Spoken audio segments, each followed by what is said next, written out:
झिंकची शरीरामध्ये कमतरता असली तर अशी नक्की काय काय घडू शकतं याबद्दल आपण थोडीशी माहिती घेणार आहोत. सगळ्यात महत्वाची पहिली गोष्ट म्हणजे काय, तर सेन्सरी परसेप्शन जे असतं ते आपलं मागे पुढे होऊ शकतं. आपल्याला स्मेल येणं किंवा टेस्ट व्यवस्थित न लागणं ह्याचं सुद्धा एक कारण आपलं झिंक शरीरामध्ये कमी आहे हे होऊ शकतं. जर घरामध्ये ज्येष्ठ नागरिकांना, आपल्या घरच्या ज्येष्ठांना जखमा होत असतील आणि त्या भरत नसतील तर नक्कीच झिंकची कमतरता असू शकते. तिसरी महत्वाची गोष्ट म्हणजे जर वारंवार आपल्याला कोल्ड होत असेल, कॉमन कोल्ड होत असेल, तर त्याचं कारण शरीरामध्ये झिंक कमी आहे हे होऊ शकतं. चौथी गोष्ट म्हणजे काय, तर इन्सुलिन आणि टेस्टोस्टेरॉन ह्याचं प्रिपरेशन किंवा मग ह्याचं प्रोडक्शन होण्यासाठी आपल्याला झिंकची शरीरात गरज लागते. म्हणजेच आपलं प्रजनन संस्थान आणि डायबिटीस म्हणा याच्यावर डिपेंड आहे. झिंक शरीरामध्ये व्यवस्थित असेल तर आपला डायबिटीस बरा राहतो.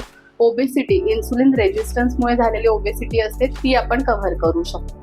पाचवी गोष्ट म्हणजे काय, तर कर्बोदक, प्रोटीन्स आणि फॅट्स यांचं मेटाबॉलिझम करण्यासाठी शरीरामध्ये झिंक असणं गरजेचं असतं.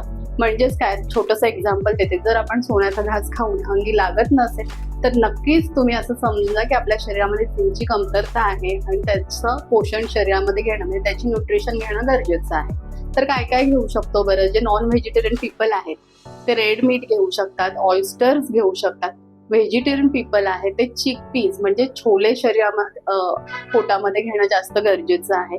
त्याच्यासोबतच आपण म्हणूया आवाकाडोज, कॅशू शरीरामध्ये जास्त जाणं गरजेचं आहे.